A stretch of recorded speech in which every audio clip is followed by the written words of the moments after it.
भूर्भुवस्वः तत्सवितुर्वरेण्यं भर्गो देवस्य धीमहि धियो यो नः प्रचोदयात् द्वादशयां शुक्लपक्षस्य माघमासी माधवम्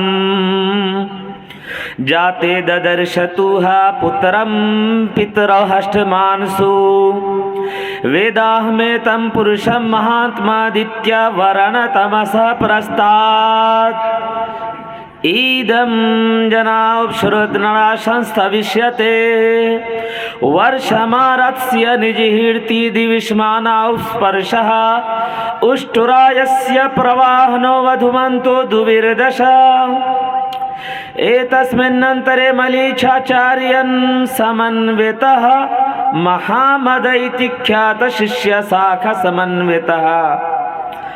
मुहतरम हाज़रीन, काबिल क़द्र उलमाए किराम, धर्म ज्ञाता, धर्म गुरु, इस ख़ास हज़रत मोहम्मद सल्लल्लाहु अलैहि वसल्लम की जीवनी से मुतालिक़ इस कार्यक्रम और प्रोग्राम में उपस्थित हिंदू मुस्लिम भाई और बहनों, अस्सलामु अलैकुम व रहमतुल्लाहि व बरकातुहू।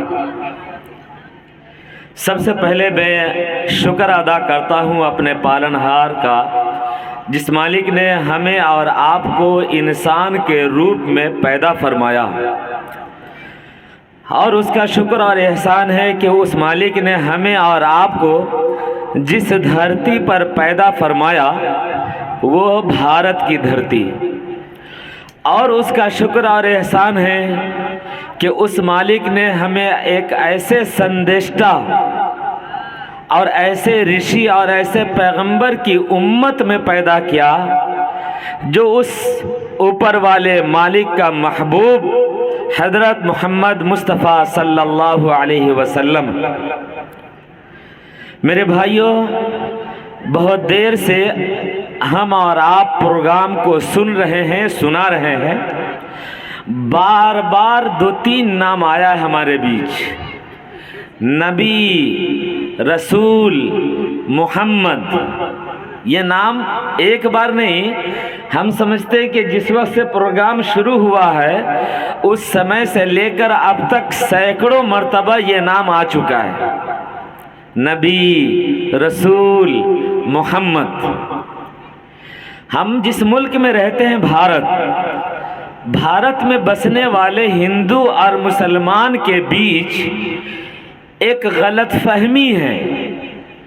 मुसलमान ये समझता है कि हज़रत मोहम्मद सल्लल्लाहु अलैहि वसल्लम जो अल्लाह के, ईश्वर के, परमेश्वर के, परमात्मा के अंतिम संदेष्टा आखिरी नबी हैं, ये सिर्फ मेरे नबी हैं। मुसलमान ऐसा समझता है कि हज़रत मोहम्मद सल्लल्लाहु अलैहि वसल्लम सिर्फ़ और सिर्फ हम मुसलमानों के नबी हैं। और हिंदू भी ऐसा ही समझता है कि मोहम्मद सल्लल्लाहु अलैहि वसल्लम का हमसे कोई ताल्लुक़ और रिश्ता और नाता नहीं। ये मोहम्मद मुसलमानों के पैगंबर हैं, मुसलमानों के संदेष्टा हैं, मुसलमानों के रसूल हैं, मुसलमानों के नबी हैं। ऐसा है ना? हिंदू भी ऐसा ही समझता है और मुसलमान भी ऐसा समझता है। वास्तविकता क्या है, हकीकत क्या है? जब हम वेद को, कुरान को, धर्म ग्रंथों को उठाते हैं और उसका पन्ना पलटते हैं तो ऐसा लगता है कि हिंदू भी गलती पर है और मुसलमान भी गलती पर है।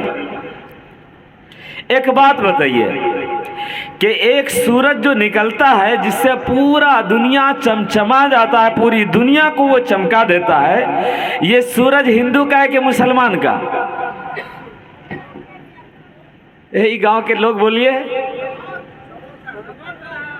सबका है ना? हम लोग इसमें पानी पीते हैं, ये पानी हिंदू का है कि मुसलमान का? सबका है। जिस धरती को खोद के हम घर बना देते हैं, जिस धरती को चीर के नीचे से पानी निकाल लेते हैं, ये धरती मुसलमान की है या हिंदू की? सबकी।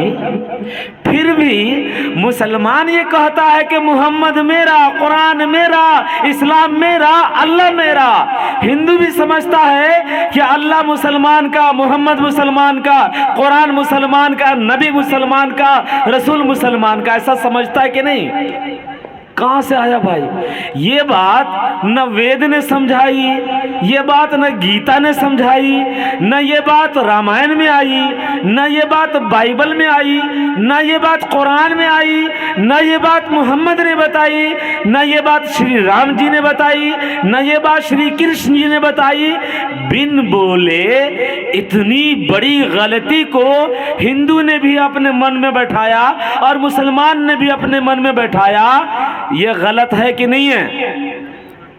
नहीं है। ये मोहल्ला वाला पूरा साइलेंट है। अरे भाई, मेरे हाथ में ये मोबाइल आप लोग देख रहे हैं ना, इस मोबाइल का 3 मूड होता है। मोबाइल का 3 मूड होता है। एक मूड होता है जनरल मूड। जब मोबाइल जनरल मूड में होता है और कोई आदमी फ़ोन करता है तो मोबाइल टन टन बजता है, घंटी बजती है। दूसरा इसका मूड होता है वाइब्रेशन मूड, कि कोई फ़ोन करता है तो घंटी नहीं बजती है मगर मोबाइल थरथराता रहता है। और इस मोबाइल का तीसरा मूड भी है।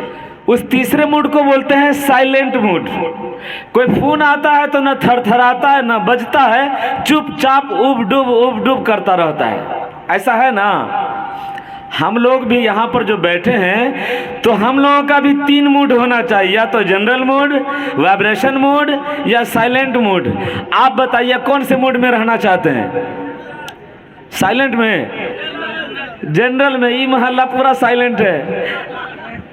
जनरल मूड में आइए मेरे भाई, जनरल मूड में बरकत भी है। मैं ये कह रहा था कि हज़रत मोहम्मद साहब सल्लल्लाहु अलैहि वसल्लम को लेकर और कुरान और इस्लाम को लेकर, मुसलमान और हिंदू को लेकर, अल्लाह को लेकर के हिंदू मुस्लिम में बहुत दूरियां हैं, बहुत गलतफहमियां हैं। मुसलमान समझता है कि ये सब हमारा, हिंदू समझता है कि ये सब मुसलमान का। अच्छा, दूसरी तरफ हिंदू बिरादरान, उनका मानना और समझना यह है कि मेरा मालिक ईश्वर है, मेरा मालिक परमात्मा है, मेरा मालिक भगवान है, मेरे श्री रामचंद्र जी मेरे हैं, श्री लक्ष्मण मेरे हैं, श्रीमती सीता जी मेरे हैं, श्री कृष्ण जी मेरे हैं, गीता हमारे लिए है, रामायण हमारे लिए है, उपनिषद हमारे लिए है, पुराण हमारे लिए है। ये मुसलमान के लिए नहीं है। मुसलमान ये समझता है कि हाँ ये सब मेरे लिए नहीं, ये सब हिंदू के लिए। क्या ये बात समझना सही है?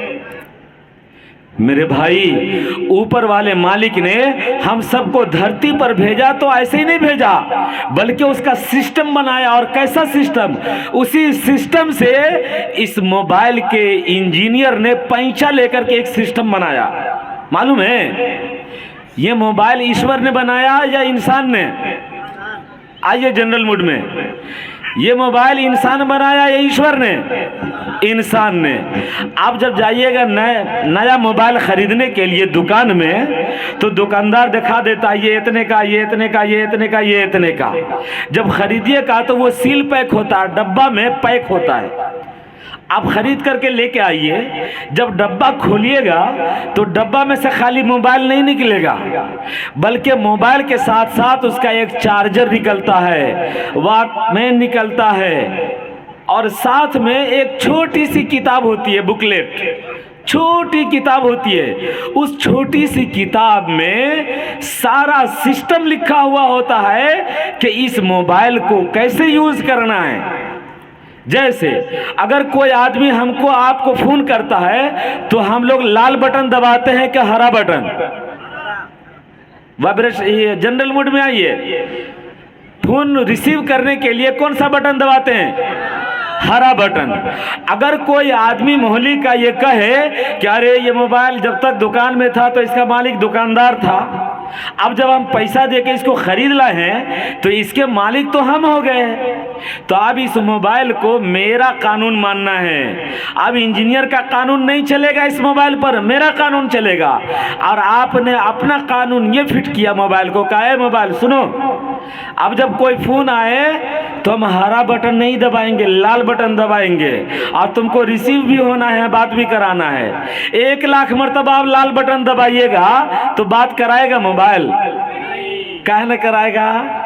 इस मोबाइल के बनाने वाले इंजीनियर के रूल को छोड़ दिया और एक कस्टमर ने अपना रूल फिट किया, अपना कानून फिट किया, मोबाइल ने कानून मानने से इनकार कर दिया, बात नहीं कराता है। वही इस मोबाइल का जो बनाने वाला इंजीनियर होता है, उसका रूल जब तक इस पर चलता है, ये बात कराता है कि नहीं कराता? रिकॉर्ड भी कराता है, बात भी कराता है, दिखाता भी है, सुनाता भी है, सारा काम करता है। बिल्कुल इसी तरह हमारे आपके पालनकर्ता मालिक ने जब हमें इस धरती पर भेजा तो साथ में बुकलेट भी भेजा कि ये इस इंसान को कैसे जीना है, कैसे मरना है, क्या बोलना है, क्या नहीं बोलना है, क्या खाना है, क्या नहीं खाना है, क्या देखना है, क्या नहीं देखना है, क्या सुनना है, क्या नहीं सुनना है, क्या जायज़ है, क्या नाजायज़ है, ये सारा संविधान, कानून, रूल उसमें लिखा हुआ। बट हम और आप उस रूल को पढ़ते नहीं है, देखा देखी, देखा देखी, देखा देखी, देखा देखी, हम सब लोग काम कर रहे हैं। ऐसा ही है ना?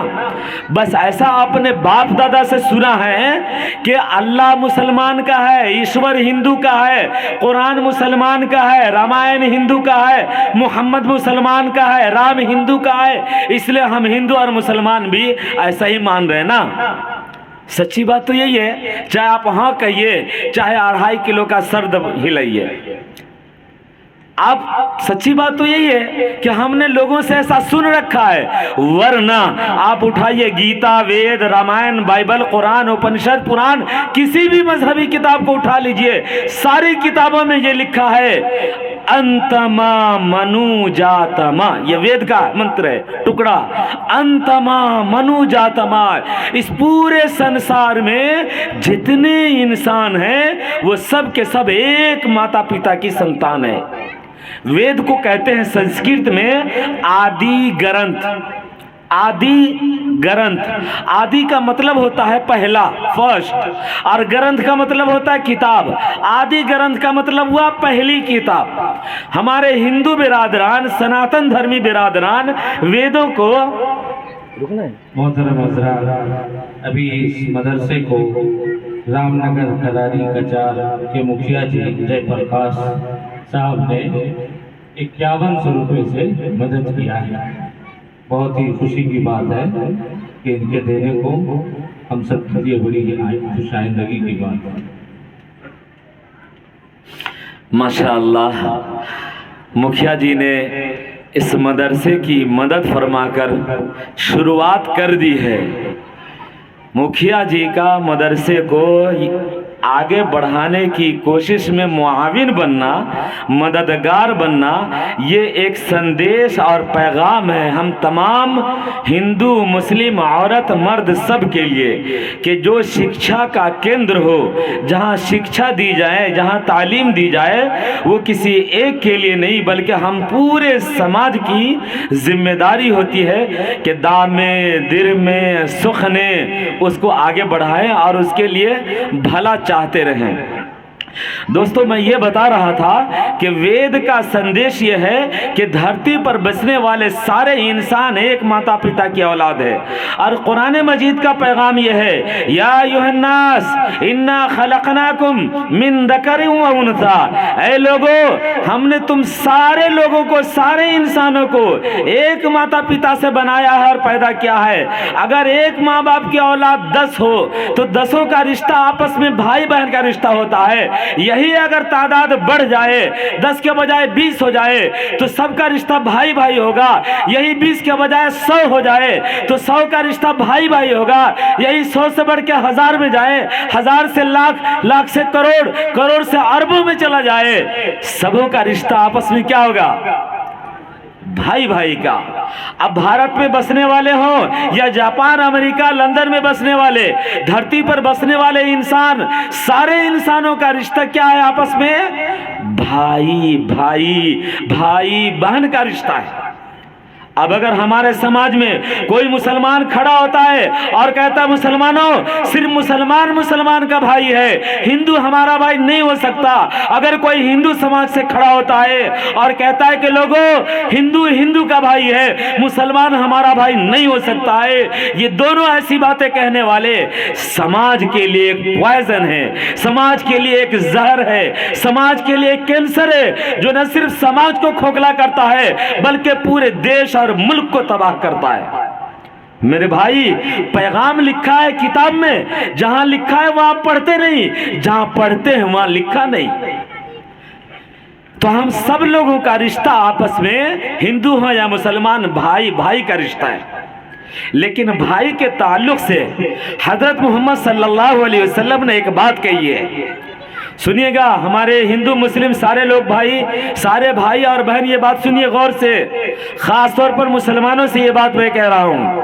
हजरत मोहम्मद सल्लल्लाहु अलैहि वसल्लम जिनकी याद में आज का प्रोग्राम रखा गया, फरमाया ला युमिनु अहदुकुम, तुम में का कोई भी आदमी आस्था वाला हो ही नहीं सकता, ईमान वाला हो ही नहीं सकता, हत्ता युहिब्ब लिअखीही मा युहिब्बु लिनफ्सी, जब तक अपने दूसरे भाई के लिए वही चीज न पसंद करने लगे जो अपने लिए पसंद करता है।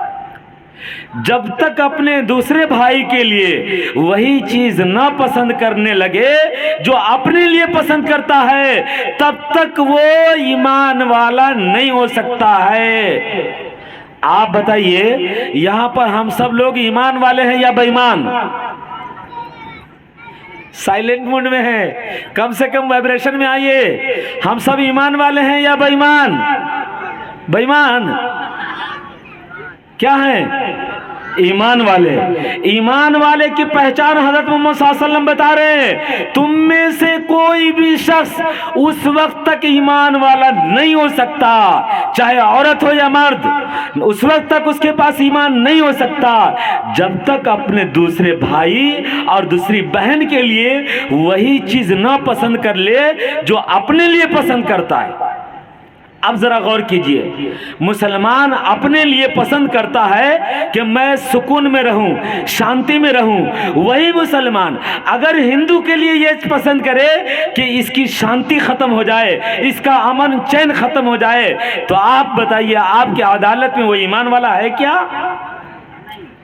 नहीं ना। इसका मतलब यह है कि आज के बाद मुसलमान यहाँ का जो अपने लिए पसंद करता है वही हिंदू भाई के लिए पसंद करेंगे इंशाअल्लाह। फिर कह रहा हूं, साइलेंट मूड है, बोलिए इंशाअल्लाह। अरे भाई, इतनी चोरी लेके मत बैठिए, इतना सारा, इतनी सारी गलत फहमियाँ हैं मुसलमानों के दिलों में। मुसलमान समझता है कि हिंदू मेरा भाई नहीं है, हिंदू भी समझता है कि मुसलमान मेरा भाई नहीं है।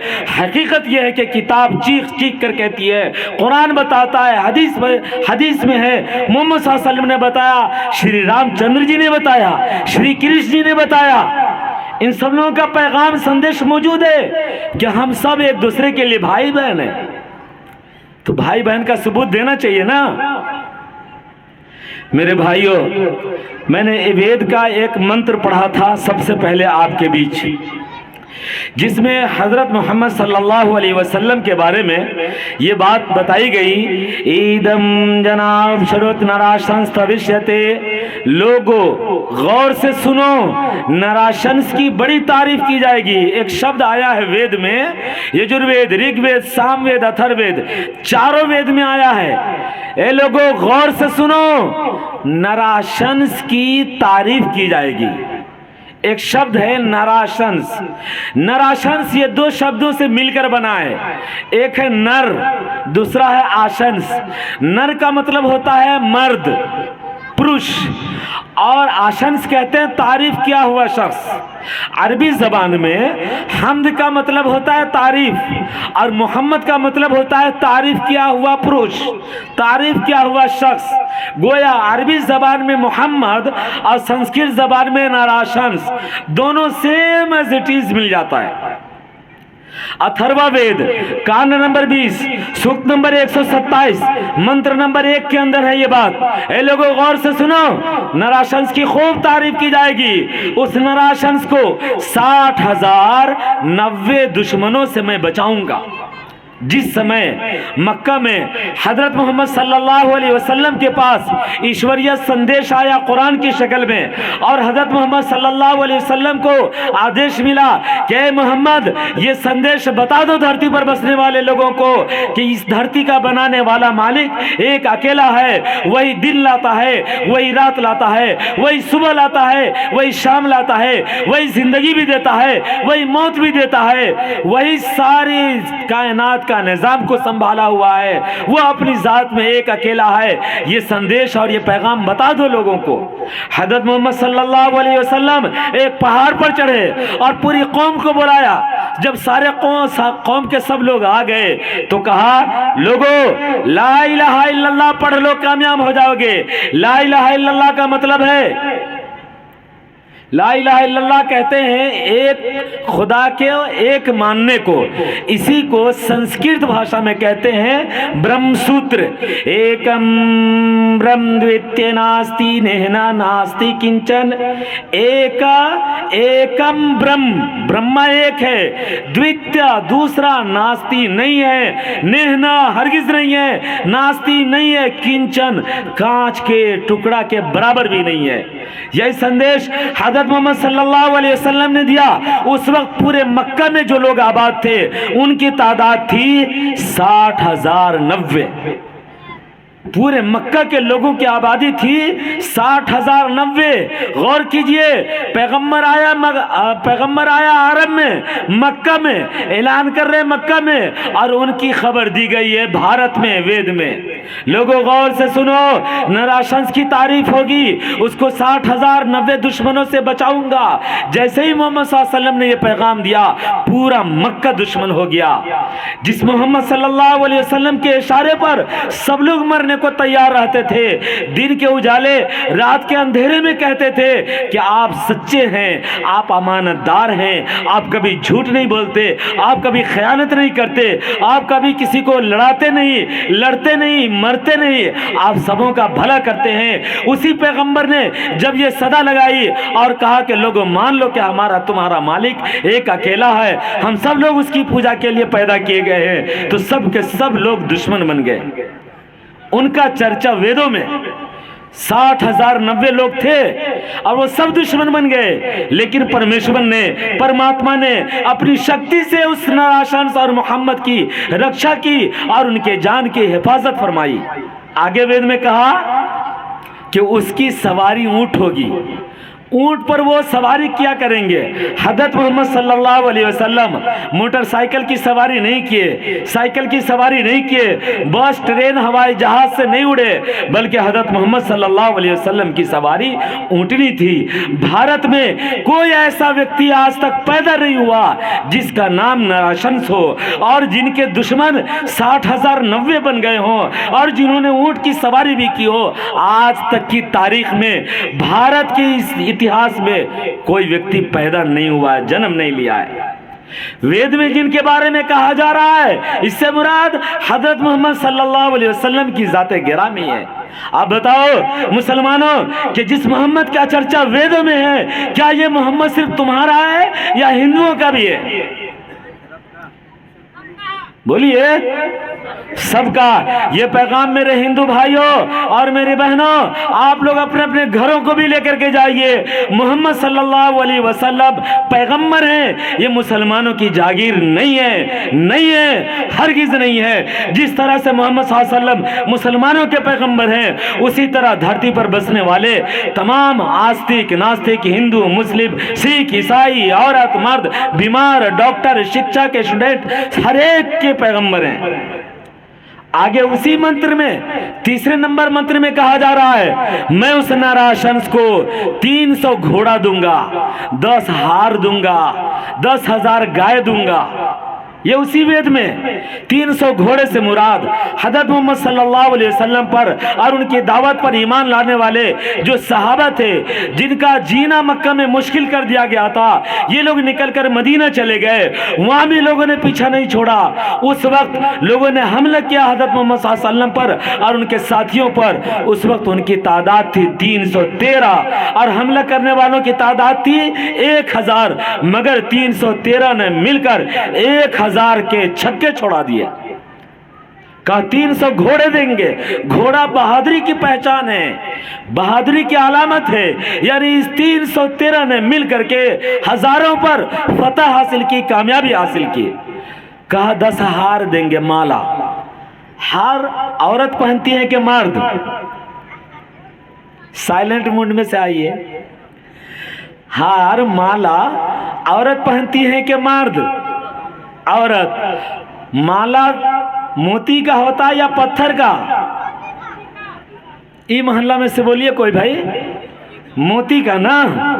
वो मोती जब औरतें लड़कियां पहनती है अपने गले में, तो उसके गले के चारों तरफ एक के बाद एक, एक के बाद एक, एक के बाद एक, एक के बाद एक, एक के बाद एक मोतियां लगातार जुड़ी हुई मोतियां होती हैं, जो उनके गर्दन को हुस्न बख्शता है, खूबसूरती में इजाफा करता है। हजरत मोहम्मद सल्लल्लाहु अलैहि वसल्लम के 10 साथी ऐसे थे जो हर वक्त मोतियों की तरह अगल बगल अगल बगल अगल बगल में रहते थे। कहीं ऐसा ना हो कि दुश्मन हजरत मोहम्मद सल्लल्लाहु अलैहि वसल्लम पर हमला कर दे। उनको कहते हैं अरबी में अशरा मुबशरा। 10 ऐसे सहाबा जिनको इसी दुनिया में ऊपर वाले ने सर्टिफिकेट दे दिया कि इनके लिए स्वर्ग कंफर्म है, जन्नत कंफर्म है। तो 10 हार से मुराद वो 10 साथी हैं जो हजरत मोहम्मद सल्लल्लाहु अलैहि वसल्लम के इर्द गिर्द अगल बगल 24 घंटे रहते थे। फिर आगे कहा 10,000 गाय देंगे। गाय, गाय काय को भाई? मुसलमान सुन के खुश हो रहा होगा अंदर अंदर में। गाय काय को भाई? गाय जो है ये नेकी की पहचान है, भोलापन की पहचान है। गांव में, समाज में, घर में, किसी स्कूल मदरसा में, मस्जिद मंदिर में, सफर हजर में अगर कोई बहुत भोला भाला आदमी होता है, बहुत सीधा साधा आदमी होता है और उसको गांव का कोई आदमी गाली गलौज कर देता है, उल्टा सीधा कह देता है, डांट डपट कर देता है, मारपीट कर देता है, सुनने वाला सुन के कहता ओह बहुत अफसोस हो रहा है। काय भाई? उसको नहीं डांटना चाहिए, उसको बुरा भला ना कहना चाहिए। काय भाई? वो तो अल्लाह मियाँ की गाय है बोलते हैं। बोलते नहीं बोलते? तो किसको बोलते हैं गाय को? गाय किसको बोलते हैं? आतंकवाद को या शरीफ को? शरीफ को, जो बहुत सीधा साधा होता है, भोला भाला होता है, उसको कहते हैं ये अल्लाह मियाँ की गाय है। हजरत मोहम्मद सल्लल्लाहु अलैहि वसल्लम के 10,000 साथी ऐसे थे कि जिन्होंने निहायत शराफत का, भोलापन का मुजाहरा किया, वो कब मुजाहरा हुआ?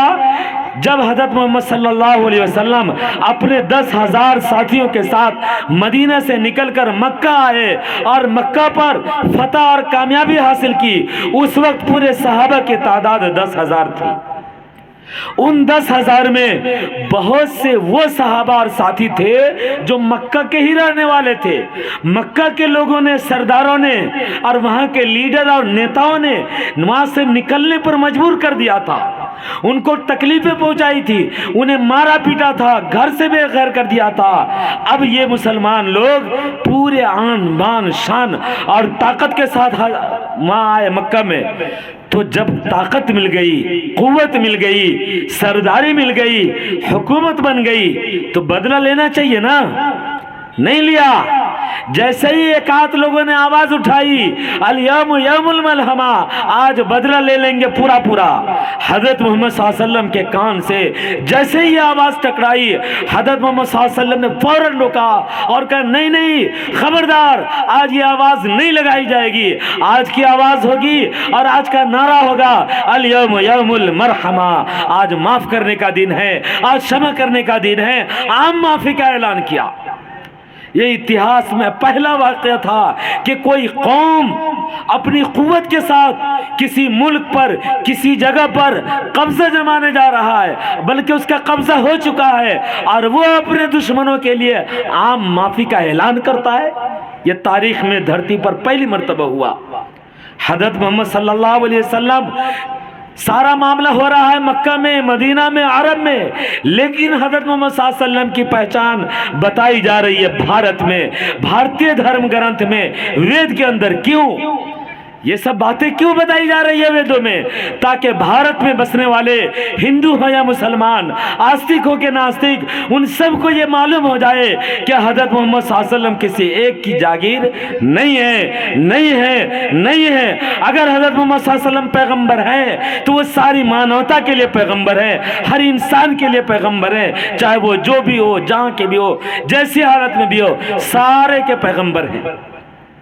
हज़रत मोहम्मद सल्लल्लाहु अलैहि वसल्लम जिस तारीख में जन्म लेने वाले थे, भारत के अंदर उसके बारे में बताया गया। द्वादशयाम शुक्ल पक्षस्य माधवे मासी माधवम जाते ददर्शतुहा पुत्रम पितरौ हष्टमांसु। द्वादशयाम, चंद्रमा की 12 तारीख को उनका जन्म होगा, चांद की 12 तारीख को उनका जन्म होगा। उनके जन्म लेते ही दुखी लोगों के जीवन में खुशियां आ जाएंगी। हज़रत मोहम्मद सल्लल्लाहु अलैहि वसल्लम का जन्म कौन सी तारीख में हुआ था? 12 रबीउल अव्वल को, यानी चांद के हिसाब से जो तारीख चलती है, जो कैलेंडर चलता है, चांद के हिसाब से चलने वाले कैलेंडर के हिसाब से हज़रत मोहम्मद सल्लल्लाहु अलैहि वसल्लम का जन्म कुरान के इस अनुसार 12 तारीख को हुआ।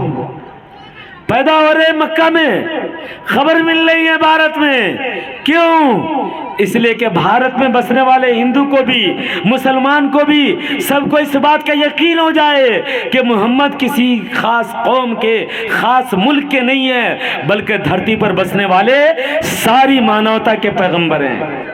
अगर ये ना होता तो बहुत सारे हिंदू, बहुत से मुसलमान यही समझते कि मोहम्मद का जन्म हुआ है मक्का में तो वो मक्का वालों के पैगंबर है, भारत वालों के लिए नहीं। नहीं, ये पैगंबर ऊपर वाले की ओर से बनाए गए हैं, वो सारे इंसानों के लिए पैगंबर हैं।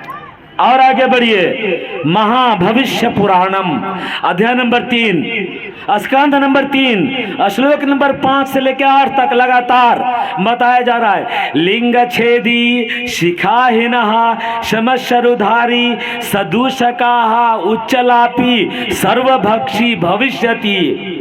कि जब वो जन्म लेंगे तो उनका जन्म लेने के बाद खतना नहीं किया जाएगा, वो पैदाइशी तौर पर खतना किए कराए होंगे। सर पर जट्टा नहीं रखेंगे, चोटी नहीं बांधेंगे, दाढ़ी पालेंगे, उच्चलापी आजान देंगे, मुसल ए नए व समझ का रहा, मुसलमानों के नाम से पहचाने जाएंगे। न केवल शाकाहारी होंगे, न केवल मांसाहारी होंगे, बल्कि वो मिश्राहारी होंगे। कभी वो गोश्त खाएंगे, कभी वो सब्जी खाएंगे, और हलाल गोश्त खाएंगे। जिस जानवर पर अल्लाह का नाम, ईश्वर का नाम, परमात्मा का नाम न लिया जाए, उस जानवर का गोश्त नहीं खाएंगे। आप बताओ, हजरत मोहम्मद सल्लल्लाहु अलैहि वसल्लम का जन्म हुआ तो उनका खतना बाद में किया गया या खतना किए कराए जन्म लिए थे? बाद में नहीं हुआ, खतना किए कराए थे। सर पर जट्टा नहीं रखे थे, चोटी नहीं बांधते थे, दाढ़ी रखे थे, ऊंची आवाज में बात करते थे, अजान देते थे, मुसलमानों से अपनी पहचान कराई। कभी हलाल हराम जानवर का गोश्त नहीं खाया। जब भी ज़बह करते तो अल्लाह का नाम ले करके ज़बह करते। कभी गोश्त खाते, कभी सब्जी खाते।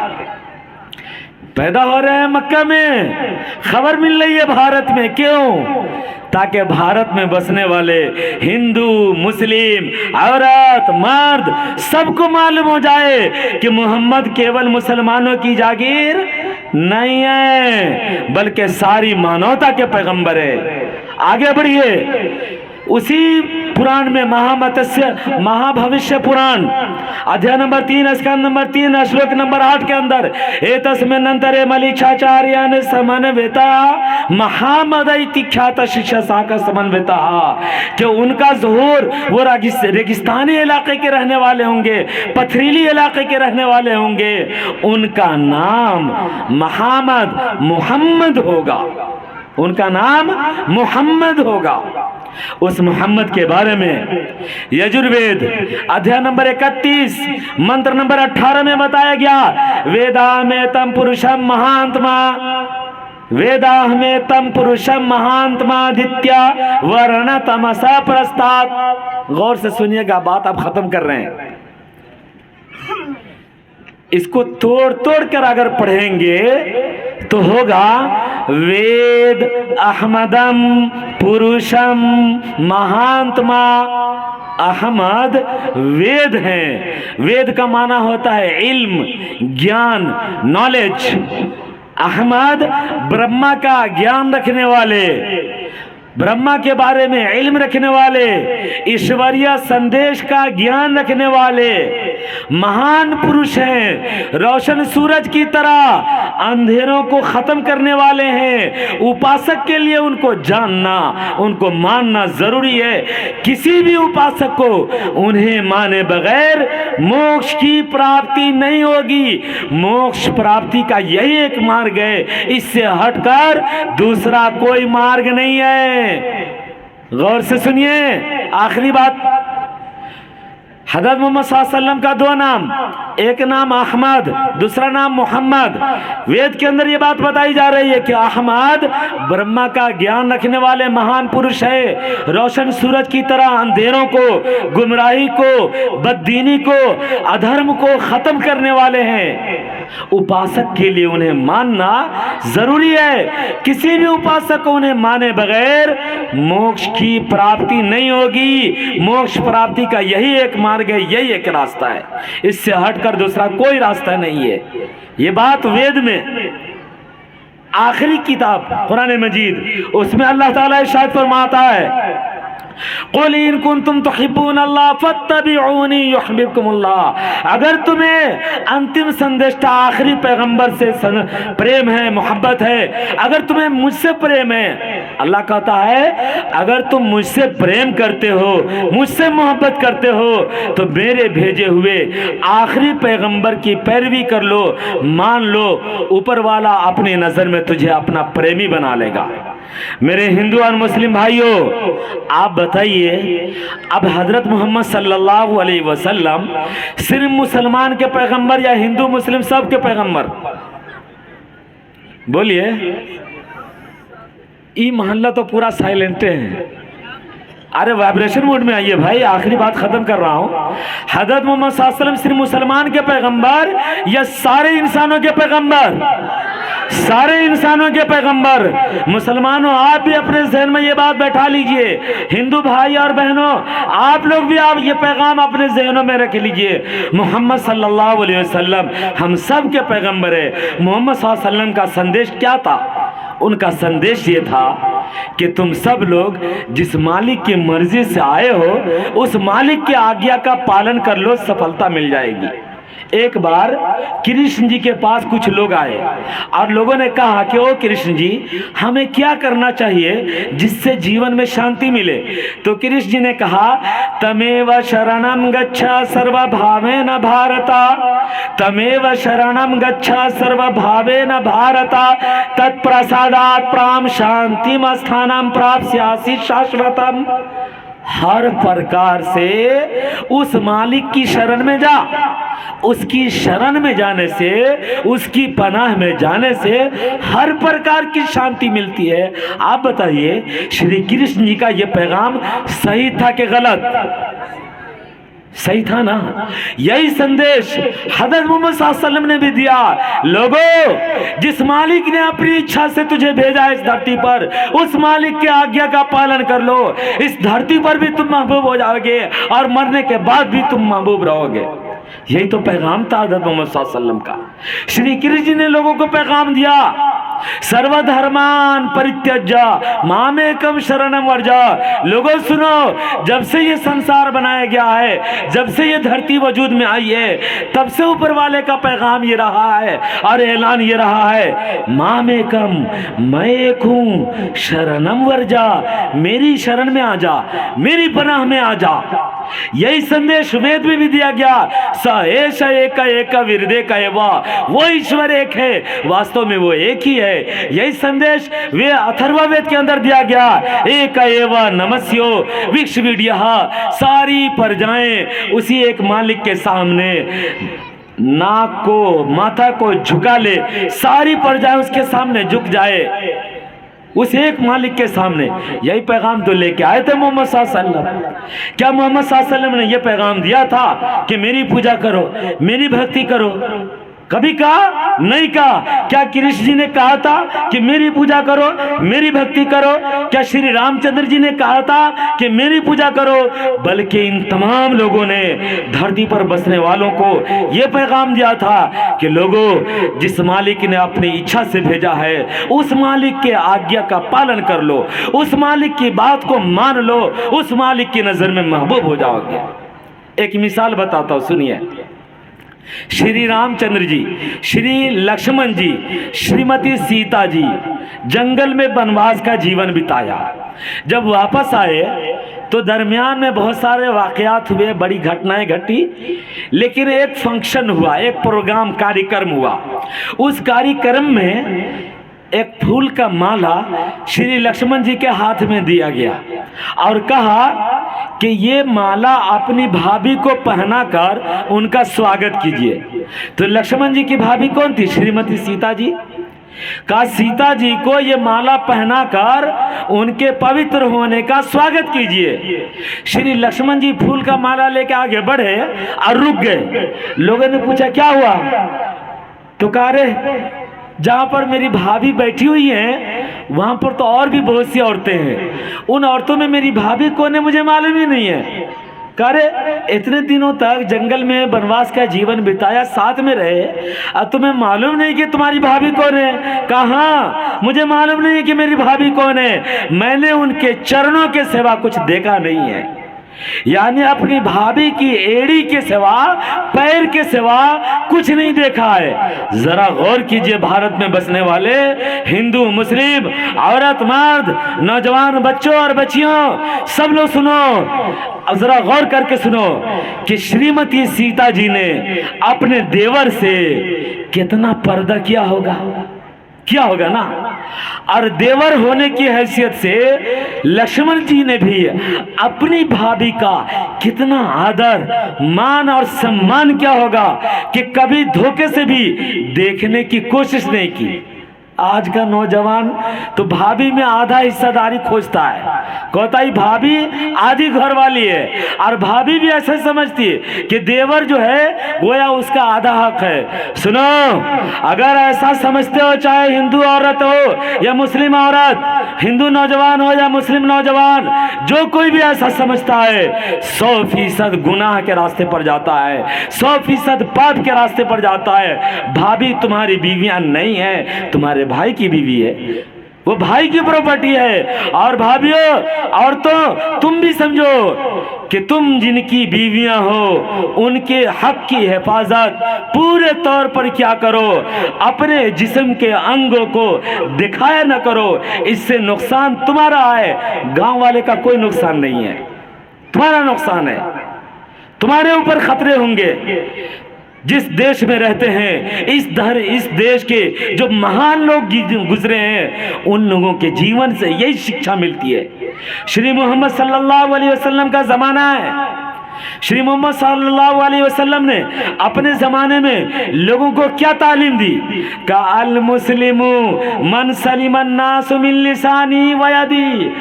असल में मुसलमान तो वो है जिसके हाथ से और जिसके ज़बान से दूसरे इंसान महफूज रहें, जिनके हाथ से और जिनकी ज़बान से दूसरे लोग, चाहे वो हिंदू हो या मुस्लिम, अगर दूसरे लोगों को तकलीफ होती है, वास्तविकता ये है कि वो मुसलमान नहीं है, सिर्फ मुसलमान के जैसे हैं, परंतु मुसलमान हकीकत में नहीं है।